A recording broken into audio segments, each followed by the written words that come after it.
Hello students, welcome back in my class. You are watching my channel Study Time by Rajesh Sharma. तो dear students, हम पढ़ रहे हैं कक्षा 12 अंग्रेजी की बुक विस्टाज का 4th चैप्टर द एनिमी। इस वीडियो में मैं लेकर के आया हूँ आपके लिए इसी चैप्टर का 7th पार्ट, और यहाँ इस पार्ट में भी हम अंग्रेजी से हिंदी में ट्रांसलेशन करेंगे और जो भी डिफ़िकल्ट वर्ड्स आएंगे उनकी भी हिंदी मीनिंग्स जो है देखेंगे। और अंत में हम एक चीज़ और करेंगे, यानी परीक्षा उपयोगी जो क्वेश्चन आंसर हैं उनको भी हम यहाँ पर सॉल्व करेंगे। इसलिए बने रहे मेरे साथ और देखें वीडियो को शुरू से अंत तक। तो आइए शुरू करते हैं, let's start. Sadao shook his head, Sadao ने अपने सिर को हिलाया। I must decide in a day or two, he promised, उसने वादा किया कि मैं 1 या 2 दिन में डिसाइड कर लूँगा। हाँ, मतलब निश्चय कर लूँगा कि इस आदमी का क्या किया जाए। बट सर्टेनली, लेकिन निश्चित रूप से, ही थॉट, उसने सोचा कि the second night must be the night, यानी अगली रात, यानी दूसरी रात वह रात होनी चाहिए। देयर रोज ए विंड, और उस रात को तेज़ हवा चली। That night and he listened, और उसने सुना द साउंड्स ऑफ बेंडिंग बोझ, टहनियों, यानी बगीचे के अंदर जो पेड़ों की टहनियाँ थी उनके हिलने की, उनके मुड़ने की आवाज़ सुनी। एंड विस्लिंग पार्टीशंस, और कमरे का जो हिस्सा था जो 2 भागों में बटा हुआ था उसके पार्टीशंस के हिलने की, खिसकने की आवाज़ उसने सुनी, विस्लिंग साउंड। हाना वोक थू, हाना भी जग गई तेज़ आवाज़ों के कारण। Ought we not to go and close the sick man's partition, she asked, Hana ने पूछा कि क्या हमको जो है उस बीमार आदमी के कमरे में जाकर के जो पार्टीशन है, जो उसका बीच का जो हिस्सा है, उसका जो दरवाज़ा है, क्या हमको वो बंद नहीं कर देना चाहिए। नो, सदाओ सेड, सदाओ ने कहा कि नहीं। He is able now to do it for himself, Sadao ने कहा कि भाई हमको ज़रूरत नहीं है, यदि उसे ज़रूरत होगी तो वो स्वयं बंद कर लेगा क्योंकि वो समर्थ हो गया है। बट द नेक्स्ट मॉर्निंग, लेकिन अगली सुबह, the American was still there, वो अमेरिकन व्यक्ति अभी भी वहीं था। Then the third night of course must be the night, तब सदाव ने सोचा कि अब अगली रात, यानी ये जो तीसरी रात आने वाली है, वो निश्चित रूप से वो रात होनी चाहिए। कौन सी रात होनी चाहिए कि अब इसका जो है, इस आदमी से छुटकारा हमको मिल जाएगा आज की रात को, इस तरह उसने सोचा। The wind changed to quite rain, अब क्या हुआ कि हवा जो चल रही थी पिछली रात से वो काफ़ी शांत हो गई, और जो है बहुत ही बरसात होने लगी, quite rain. And the garden was full of the sound of dripping eaves and running springs, और पूरे गार्डन के अंदर जो है छज्जों से जो पानी टपक रहा था उसकी आवाज़ों से, और बहते हुए जो है धाराओं से, उसकी आवाज़ से भर गया। Sadao slept a little better, थोड़ा सा अच्छी नींद ली सदाओ ने।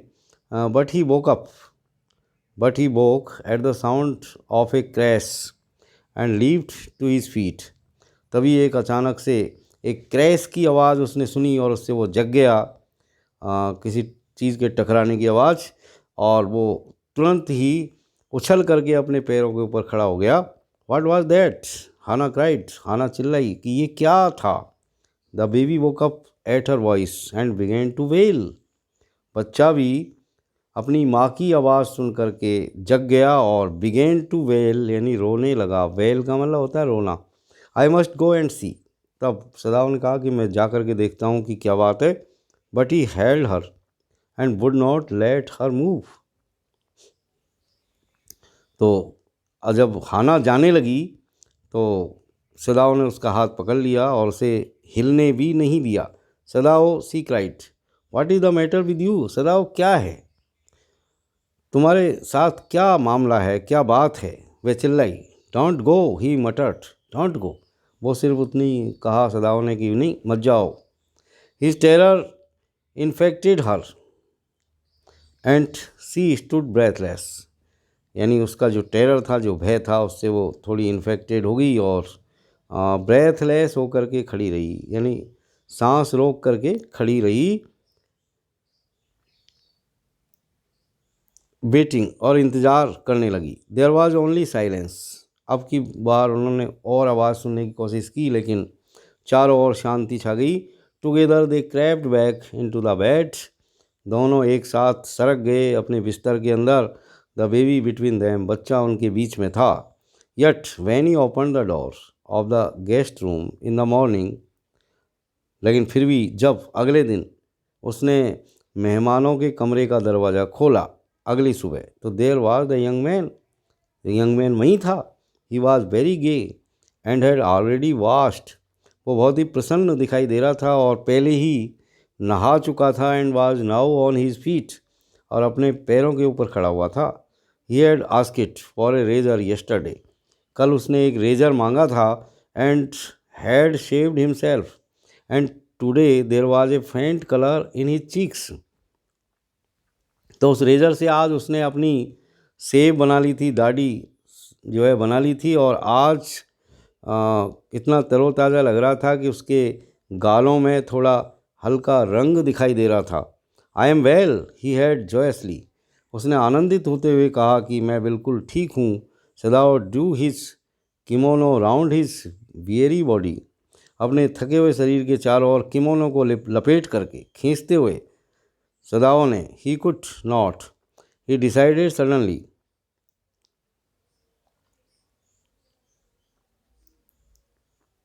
go through another night.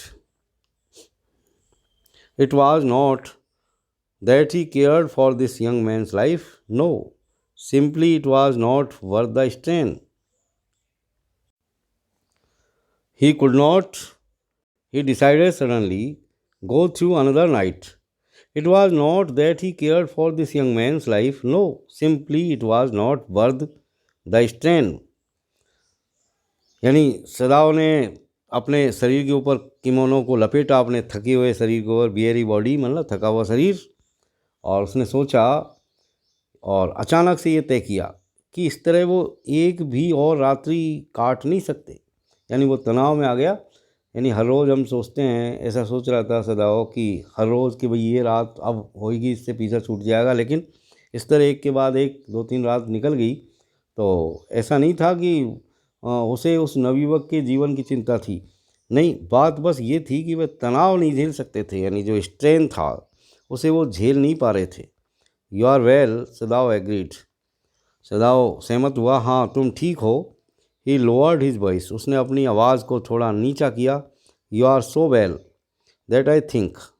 तुम इतने अच्छे हो कि मैं ये सोचता हूँ कि if I put my boat on the shore, कि मैं समुद्र के किनारे यदि मेरी नाव को रख दूँ टुनाइट, आज की रात, with food and extra clothing in it, उसमें कुछ भोजन और कुछ अतिरिक्त कपड़ों के साथ, तो you might be able to row to that little island not far from the coast. Coast यानी समुद्र का तट। तो मैं ये समझता हूँ कि तुम काफ़ी समर्थ हो इस छोटी सी नाव को, ये छोटा सा जो आइलैंड है जो कोस्ट से ज़्यादा दूर नहीं है, वहाँ तक तुम इसे खींच सकते हो, यानी चला करके ले जा सकते हो। रो का मतलब होता है नाव चलाना।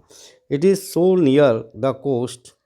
और ये आइलैंड जो है यानी ये जो द्वीप है वो कोस्ट से यानी समुद्र तट से इतना ज़्यादा नज़दीक है that it has not been worth fortifying, कि यहाँ इतना नज़दीक होने के कारण इसके ऊपर फोर्टिफाइंग नहीं की गई है।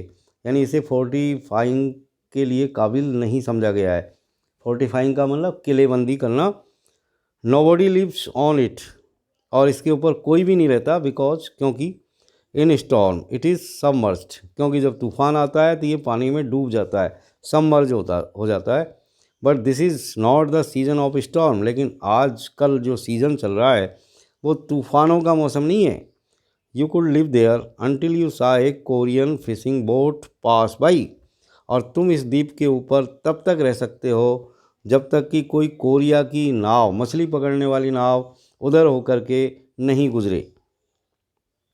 दे पास क्वाइट नियर द आइलैंड।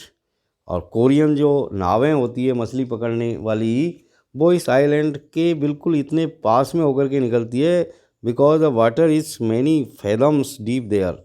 और कोरियन मछली पकड़ने वाली नाव उसके आसपास इसलिए गुजरती है क्योंकि वहाँ आइलैंड के जस्ट बिल्कुल नज़दीक पास में समुद्र का जो पानी है वो कई फैदम गहरा होता है, मतलब बहुत गहरा होता है। फैदम एक यूनिट है पानी की डीपनेस नापने की।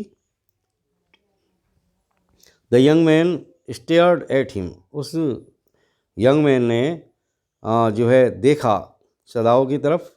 स्लोली कॉम्प्रहेंडिंग, धीरे धीरे, कॉम्प्रहेंडिंग मतलब समझते हुए, और समझते हुए यानी समझ गया वो इस बात को कि सदाओ मुझे यहाँ से जीवित निकालने की तरकीब बता रहा है। Do I have to, he asked, क्या मुझे ये करना है? I think so, Sadao said gently, तब सदाओ ने धीरे से उसे कहा कि हाँ मैं ऐसा ही सोचता हूँ। You understand, it is not hidden that you are here, तब सदाओ ने उससे समझाया कि तुम समझते हो सारी चीज़, और अब ये बात जो है कोई गुप्त बात नहीं रही कि तुम हमारे यहाँ हो, ये खुल गई है। The young man nodded in perfect comprehension, तब उस यंग मैन ने पूर्ण जानकारी के साथ, पूरी तरह समझदारी के साथ, यानी सब कुछ चीज़ें समझने के बाद अपने सिर को हिलाया, नोडेड किया। ओके, ही सेड सिंपली, साधारणतः उसने कहा कि हाँ, ओके कहा उसने। Sadao did not see him again until evening, और उसके बाद सदाओ उसके पास से आ गया और शाम तक उससे नहीं मिला। As soon as it was dark he had dragged the stout boat down to the shore, और जैसे ही अंधेरा हुआ वो ड्रैग यानी घसीटना, घसीट करके ले गया अपनी छोटी बोट को समुद्र के किनारे। एंड इन इट, और उसके अंदर ही पुट फूड, उसने उसके अंदर फूड डाला, मतलब भोजन रख दिया। एंड बोटल्ड वाटर, और बोतलों में भरा हुआ पानी उसके अंदर रख दिया। That he had bot secretly during the day, और इन सामानों को वो चुपचाप सीक्रेटली बाज़ार से ख़रीद करके लाया था। As well as 2 quilts he had bought at a pawn shop, यहाँ तक कि वो एक पान शॉप से 2 रजाइयाँ भी खरीद लाया था, किराए पर देने वाली दुकान।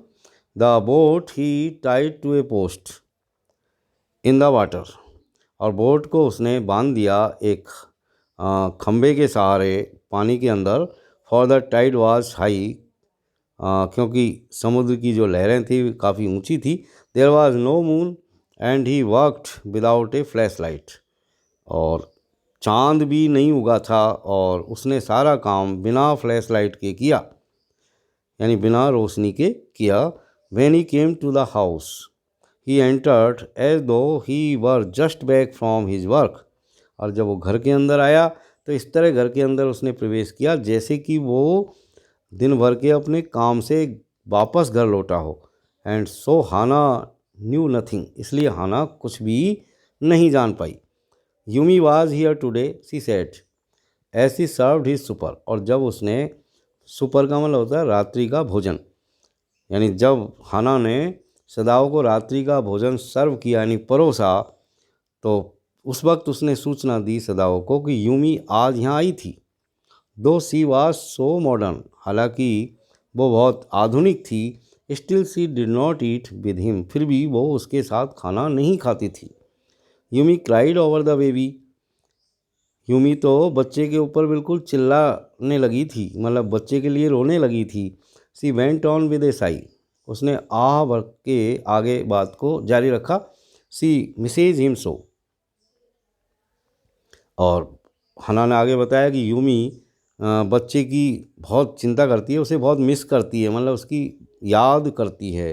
The servants will come back as soon as the foreigner is gone, Sadao said, तब सदाओ ने कहा कि जैसे ही ये फॉरेनर, ये विदेशी यहाँ से चला जाएगा, सारे सर्वेंट वापस घर आ जाएंगे। He went in to the guest room, तब वो गेस्ट रूम में गया। दैट नाइट, उस रात को, before he went to bed himself, मतलब सोने से पहले। And checked carefully the American's temperature, तब उसने उस अमेरिकन का टेम्परेचर यानी ताप क्रम सावधानी के साथ चेक किया। The state of the wound, घाव की स्थिति को चेक किया।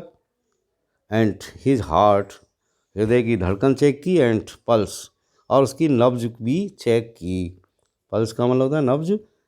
द पल्स वाज इरेगुलर, लेकिन उसकी जो पल्स थी, जो नब्ज थी, वो अनियमित थी, but that was perhaps because of excitement. लेकिन ऐसा इसलिए नहीं था कि वो बीमार था, बल्कि ऐसा इसलिए था क्योंकि वो बहुत उत्तेजित था, एक्साइटमेंट में था। The young man's pale lips were pressed together. उस यंग मैन के पीले होठ आपस में एक दूसरे के ऊपर कसे हुए थे। एंड हिज आइज बर्नेड, और उसकी आंखें जल रही थी। Only the scars on his neck were red. सिर्फ उसकी गर्दन के जो घाव थे, जो घावों के निशान थे, वो लाल लाल दिखाई दे रहे थे। I realize you are saving my life again, he told Sadao. तब उसने सदाव से कहा कि मैं पहचान गया, या मैं समझ गया कि आपने एक बार फिर मेरा जीवन बचाया है। Not at all, Sadao said. Sadao ने कहा कि ऐसा बिल्कुल नहीं है। It is only inconvenient to have you here any longer. Sadao ने कहा कि हमें तुमको और ज़्यादा यहाँ हमारे घर में रखना असुविधाजनक है। इनकन्वीनियंट है मतलब असुविधाजनक।